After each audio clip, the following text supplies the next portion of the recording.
The morning started like any other Tuesday until every screen on Earth suddenly went black.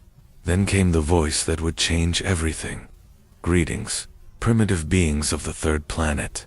The voice was cold and mechanical, speaking perfectly English, Chinese, Spanish, and dozens of other languages simultaneously. I am Admiral Kethvin of the mighty Vorthok Empire, speaking for the Hegemony Council. In coffee shops, people stopped mid-sip. In offices, workers abandoned their keyboards. On busy streets, traffic came to a complete halt as everyone stared at their phones. Your species has become a problem, the alien continued. You expand too quickly. You ignore galactic law. You refuse to follow proper protocols. This ends now. President Minho was in the middle of a budget meeting when his security team burst through the door. Sir, you need to see this right now. Within minutes, he was in the Situation Room, watching the same broadcast that had captivated 7 billion humans. We offer you one chance, Admiral Kethvin announced. Complete surrender. Unconditional. You have exactly 72 hours to comply. Lay down your weapons. Abandon your colonies. Submit to hegemony rule. Defense Minister Soyin felt her phone buzzing with urgent messages. Military bases worldwide were reporting the same thing. Massive energy signatures at the edge of the solar system. 50,000 ships. Each one larger than anything humans had ever built. If you refuse, the alien voice continued, we will demonstrate why 12 species have already chosen the wisdom of surrender over the foolishness of resistance. Your primitive technology cannot save you.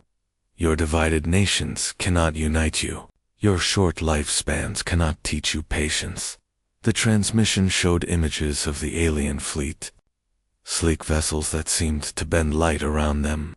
Weapons that could crack planets in half. Technology that made human achievements look like stone tools. We have pacified rebellious worlds before. We can do it again. The choice is yours. Humans, surrender and live as our subjects, or resist and face complete annihilation. As the broadcast ended, silence filled the Situation Room. Then President Minho did something unexpected. He chuckled. 72 hours, he asked, looking at Defense Minister Soyin. That's actually pretty generous. Soyin was already opening a classified folder marked Project. Welcome, Matt. She had been waiting for this day for 20 years. Should I give the activation code, sir? Minho nodded. Yes, and Soyin. Make sure our response is broadcasted live. I think the whole galaxy needs to hear what we have to say to these ... visitors. Outside, humans were already starting to laugh. The aliens had made their first mistake. They thought fear would work on humanity. They were about to learn how wrong they were.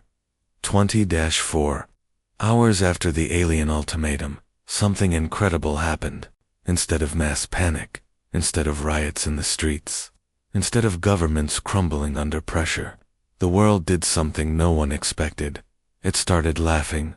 President Minho stood in front of the cameras, trying his best to look serious. Beside him, Premier Ji-yoon from the Asian Alliance was covering her mouth, shoulders shaking slightly. The two most powerful leaders on Earth were about to address 7 billion terrified citizens. My fellow humans, President Minho began, then paused. A small smile crept across his face. Did everyone else hear that alien guy say we had 72 hours? Premier Ji-yoon couldn't hold it anymore. She burst out laughing. 72 hours. Like we're teenagers being grounded by our parents. I mean, seriously? Minho continued, now openly grinning. They traveled across the galaxy, brought 50,000 ships, and they're giving us 3 whole days to think about it. What are they going to do? Come back later if we don't answer the door. The laughter was infectious. Within minutes, the clip was everywhere. #Alien Ultimatum started trending worldwide, but not with fear, with jokes. POV. Aliens think humans are scared of deadlines. Read one viral post with millions of likes. Another showed a picture of the alien fleet with the caption, "When you bring your whole squad to intimidate someone but they just laugh at you." Coffee shops started serving surrender specials. Restaurants offered last meal deals. College students threw end-of-the-world parties that were just excuses to get together and laugh at alien memes. But while the world laughed, something else was happening. Admiral Jinwoo sat in an underground bunker that officially didn't exist. His fingers moved across holographic displays that showed the true state of human defenses. For 50 years, since the first crashed alien scout ship, humanity had been preparing for this exact moment. Activation code accepted, his aide reported quietly. All systems coming online. Across the solar system, millions of hidden weapons. Platforms powered up, cloaked mines drifted into position. Ships that looked like asteroids shed their disguises. "Sir," the aide continued, "the aliens are monitoring our communications. They can see the public reaction." Jinwoo nodded. "Good. Let them see us laugh. Let them think we're just crazy primitives who don't understand the threat." He smiled grimly. "They have no idea what's coming." Above ground, the surrender parties continued. Humans danced and joked and mocked their would-be conquerors. They had no idea their laughter was part of the plan. The aliens expected fear. They got comedy. They expected surrender. They were about to get war. Aboard the flagship of the Hegemony Fleet, Admiral Kethbin stared at the monitoring screens with 4 of his 6 eyes. The other 2 were focused on his confused staff officers, who were scrambling to understand what they were seeing. "Explain this to me again," Kethvin said slowly, his translator struggling with the concept. "The humans are betting." "Yes, Admiral," his intelligence officer replied, tentacles twitching nervously. "They've created something called prediction markets, about which of our ships will be destroyed first. The current favorite is your flagship, sir." Kethbin's scales turned a deeper shade of purple, which in his species indicated either anger or complete bewilderment. Right now, it was both. "They're supposed to be terrified," he muttered. "In 10,000 years of expansion, every species has surrendered within the first day. The Zeltrani lasted 8 hours. The Korvash managed 16 hours before begging for mercy." His communications officer interrupted. "Admiral, we're receiving more human broadcasts. They're making songs about us." The main screen filled with images from Earth. Humans were dancing in the streets, singing ridiculous songs about aliens. One popular tune included the lyrics, "Kethvin came from outer space," but humans laughed right in his face. "This is impossible," whispered the tactical officer. "According to our intelligence, humans are primitive. They should be cowering in fear, not ... whatever this is." On another screen, they watched humans hold mock surrender ceremonies where people dressed as aliens and pretended to be defeated by children with toy guns. The crowd cheered every time a fake alien fell down. "Perhaps," suggested the intelligence officer carefully, "they don't understand the threat. Maybe their translation systems are faulty." Kethvin activated a direct communication to the Hegemony Council. Within moments, the holographic images of 11 other species leaders appeared around him. "Council members," he began, "we have a situation. The humans appear to be ... mentally unstable." The Thaxian Council leaders' multiple heads bobbed in confusion. "Unstable? How?" "They're planning parties for their own extinction. They're making jokes about our weapons. They're betting on which of us dies first." Kethvin paused. "Some of them are wearing costumes that mock our appearance." The council members exchanged glances across the light years. "This had never happened before. Perhaps," suggested the Rilith representative, "we should extend the deadline, give them time to come to their senses." "Agreed," Kethvon replied. 72 more hours. Surely even humans can't maintain this insanity for that long." He closed the communication and looked back at Earth. Somewhere down there, humans were still laughing. He had no idea they were laughing because they knew something he didn't. Deep beneath the Cheyenne Mountains, in a facility that appeared on no official maps. General Hunwoo stood before a room full of officers who had spent their entire careers preparing for this moment. The massive screens around them showed a solar system that looked completely different from what the aliens believed they were facing. "Gentlemen, ladies," Hunwoo began, his voice steady, despite the magnitude of what he was about to reveal. "For the past 50 years, since we recovered our first crashed alien scout ship in 1975, humanity has been getting ready for this day." He pressed a button, and the screens lit up with thousands of red dots scattered throughout the solar system. Each dot represented something the aliens couldn't see. "Project Welcome, Matt," he announced. "Every asteroid belt, every moon, every piece of space debris between here and Jupiter has been carefully prepared. What looks like empty space to our visitors is actually the most sophisticated defense network ever constructed." Commander Minji stepped forward from her position near the quantum systems display. Her team had spent decades perfecting technology that shouldn't have existed for another century. "The alien fleet thinks they're facing primitive humans with basic rockets," she said, pulling up detailed schematics. "They have no idea we've been reverse engineering their technology since before most of us were born." The screens showed the true extent of humanity's preparation. Millions of cloaked platforms floated silently in space, invisible to alien sensors. Each one was armed with weapons designed specifically to counter hegemony technology. "Sir," asked the young captain, "how long have we known they were coming?" Hunwoo smiled grimly. "We didn't know when, but we've always known someone would come eventually. Humans don't stay hidden forever, and the galaxy is full of species that don't like competition."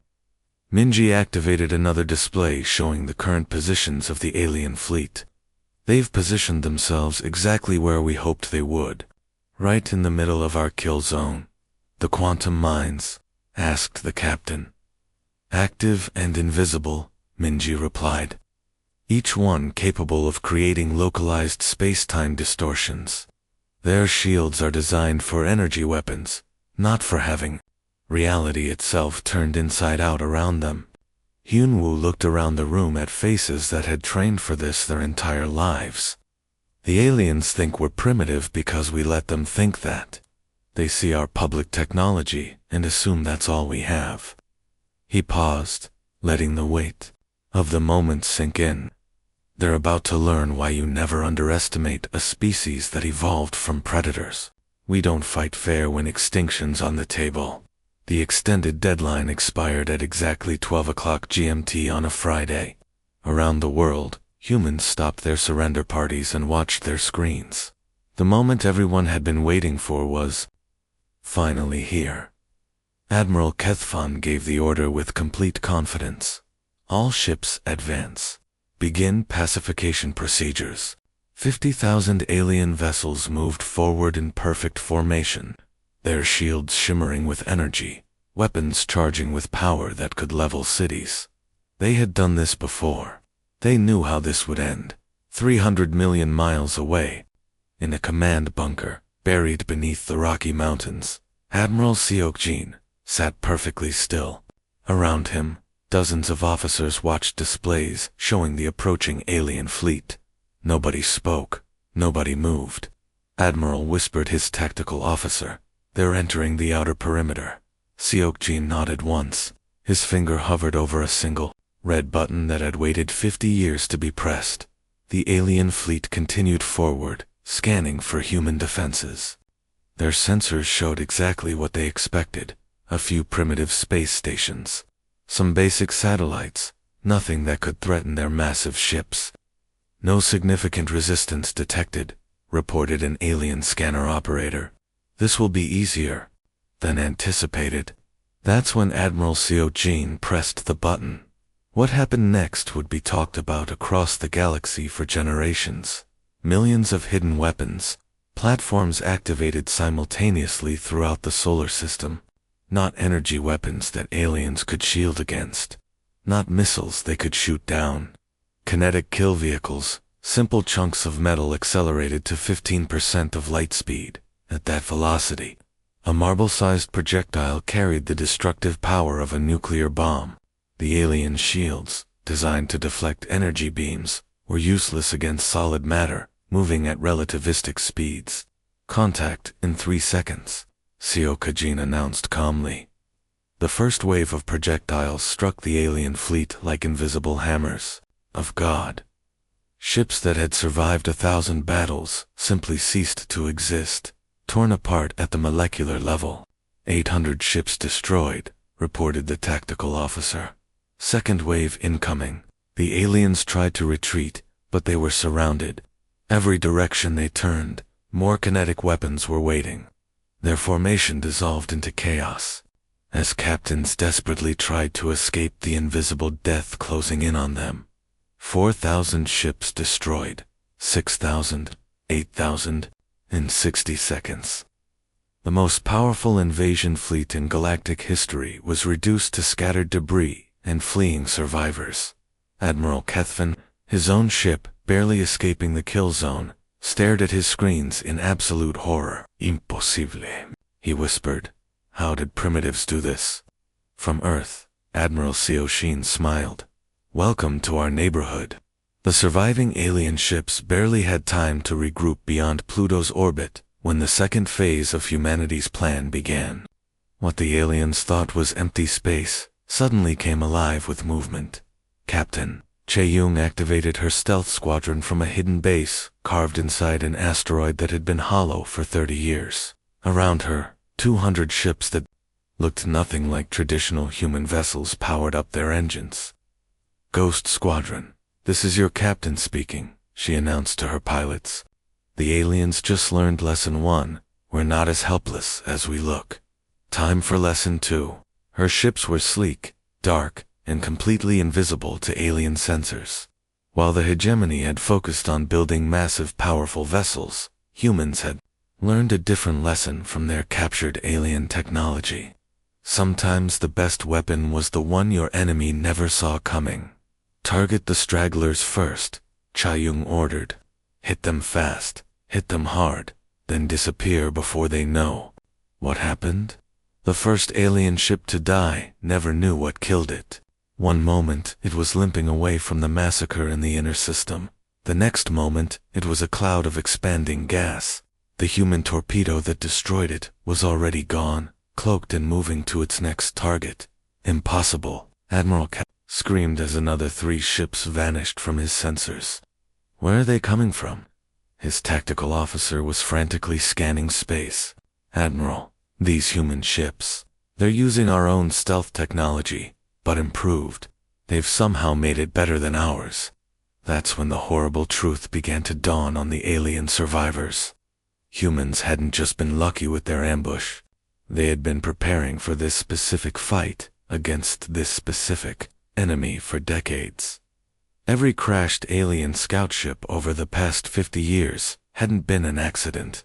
They had been carefully captured and studied. Every piece of technology reverse engineered, every tactical doctrine analyzed and countered. "Sir," reported another officer, his voice shaking, "the human weapons aren't just kinetic projectiles. They're using modified versions of our own particle beams, but somehow they've made them 3 times more powerful." Chae-young's squadron struck again, this time taking out 5 ships in coordinated strikes before vanishing back into the dark. The aliens were no longer hunting humans. They were being hunted.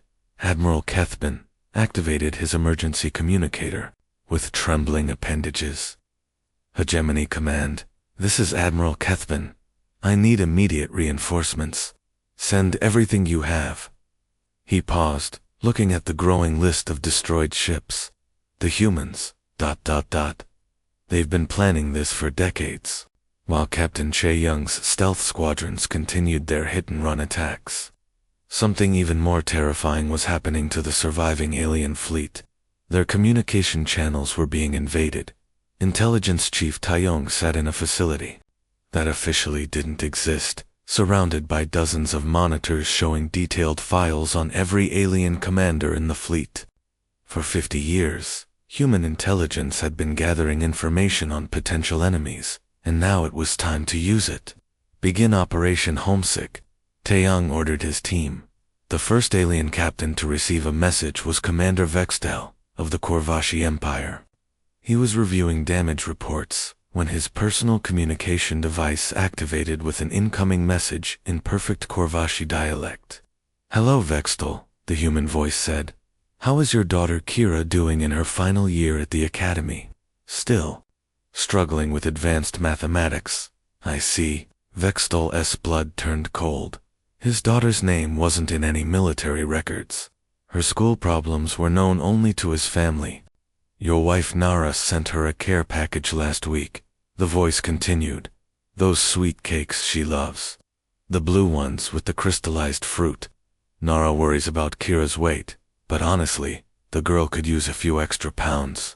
Across the fleet, similar messages were being delivered to dozens of commanders, each one perfectly crafted, containing information that should have been impossible for humans to know. Admiral Kethvin, another human voice, spoke directly to the fleet commander. "Your nephew's wedding is next month, isn't it? Beautiful ceremony, planned on Vorthok Prime. It would be tragic if you weren't there to see it." The psychological impact was devastating. These weren't threats exactly, but they were something far worse, proof that humans knew everything about them. "Sir," a trembling communications officer reported to Admiral Kethvin. 17 ships have just requested permission to surrender.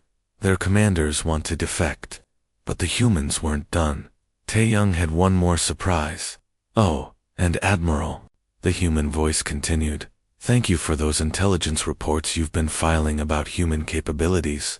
Very helpful, though I have to say, your assessment of our technology was rather optimistic from your perspective." The blood drained from Kethvin's face.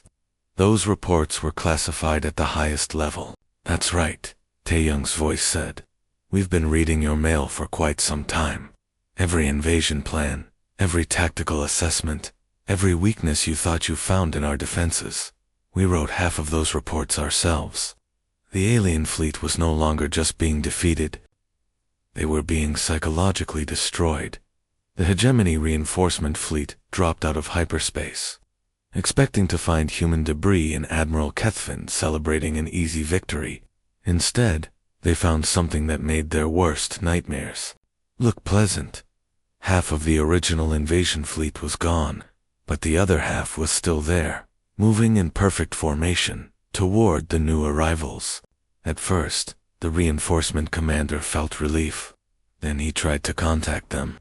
"This is Admiral Kethvin's flagship," came a voice speaking perfect Vorthok. "Prepare to surrender your vessels immediately." Something was wrong. The voice was too calm, too confident, and underneath the perfect alien language, there was something else. A slight accent that didn't belong. "Identify yourself," the reinforcement commander demanded. "This is Fleet Admiral Naeun of the Human Defense Force," the voice replied, dropping all pretense. "And you're flying into our territory now."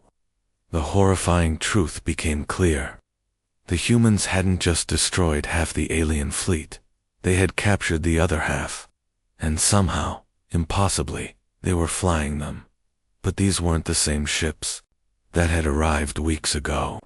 As the reinforcement fleet watched in growing terror, the captured vessels performed maneuvers that should have been impossible. They moved faster, turned sharper, and their weapons fired with devastating accuracy that exceeded original specifications. "How are they doing this?" whispered the reinforcement admiral. His technical officer was scanning the approaching ships with shaking hands. "Sir, they've modified everything. The engines are producing 30% more power. The weapons have been completely rebuilt. It's like they took our technology and ... improved it." Fleet Admiral Naeun had spent her career studying alien engineering, waiting for exactly this moment. When the captured ships finally opened fire, they weren't using alien weapons anymore. They were using human-enhanced alien weapons that hit twice as hard and moved twice as fast. The battle lasted exactly 18 minutes. The reinforcement fleet never had a chance. Meanwhile, President Minho appeared on every communication channel across the galaxy.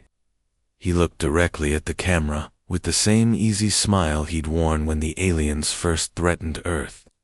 "Attention, Hegemony Council," he said cheerfully. "This is President Minho of Earth.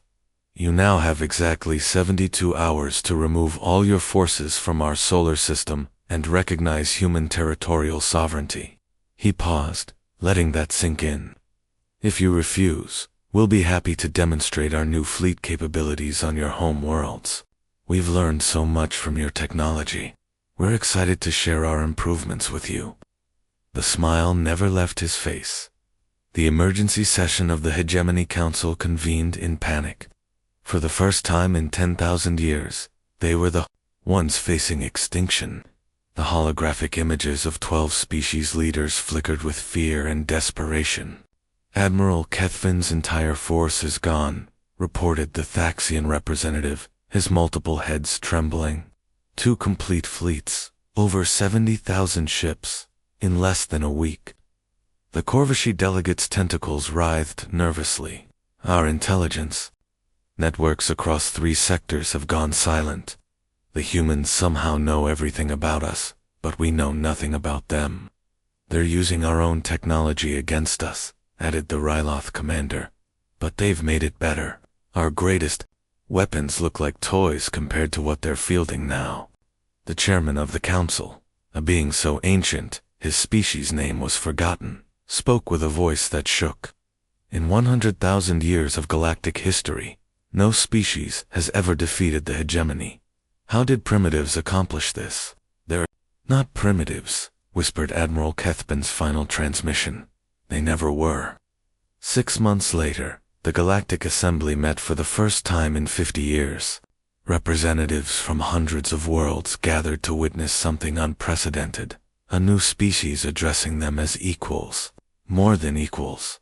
Ambassador Jisoo walked to the center of the Great Hall, her simple human attire contrasting sharply with the elaborate costumes of ancient galactic civilizations. She carried no weapons, no symbols of power. She didn't need them. "Honored representatives," she began, her voice carrying to every corner of the assembly, "I bring greetings from humanity." The hall was silent.